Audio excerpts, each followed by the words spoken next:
Good afternoon, everybody. I'm going to explain you how it works, the ramp pump, and the different parts that it has. First of all, to the ramp pump works, you need a reservoir, a big reservoir that have a lot of water. It can be a lake, it can be a river, or any place that you have a lot of water to the moment that the ramp pump is going to start. First of all, it has to be at a minimum of 3 feet from the pump, from the base to the part that is going to be the starting line from the ramp pump. After that, you can have it in vertical position, you can have it in horizontal position, you can have it in any angle you want, because the force of the gravity is going to help the water flow through the tubes to the pump. After that, you're going to have a valve that is going to be ready, that the water comes back. The water that enters the valve, it's going to pass through it, it's going to waste there, and the other part is going to be upward. Nothing is going to come again from the tube that it's entering. The water is going to pass the valve, and it's going to take this little ball that is like a piston.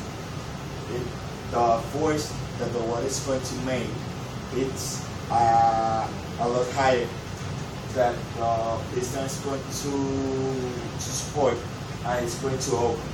When it opens, it's going to leave a lot of water. It's at least 90% the water that enters the valve initially. After that, from the gravity, the piston is going to come down, and it's going to do the force that we call the hammer effect. The hammer effect is when the force comes in the opposite direction. That's the water is coming by, and this part here, it's going to have like a crash. Both forces going to impact themselves, and it's going to make another force that is going to be upward. That is how we can use the water to get to the other reservoir.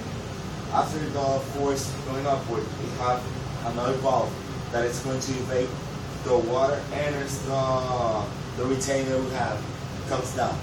It's going to always be keeping the water to send it to the other reservoir.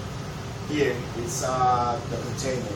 It can be a bottle or something that you have close, because the pressure that is going to be inside is the one that is going to push the water through another tube to the other reservoir. This one can be the length you want. It doesn't matter. The things that matter is the diameter. Minimum it has to be one quart or less, because if not, it's going to be bigger, and the water is not going to be so high. It can be to the middle, it can be a little bit more, but if it's too big, it's not going to go high and get to the reservoir. Here you have the reservoir that you are going to use for whatever you want, and the water is going to be, it's a very slow process, but it's a really useful one, because if you see in any part of the pump you need electrical components or any other thing that going to push the water from the point A to the point B.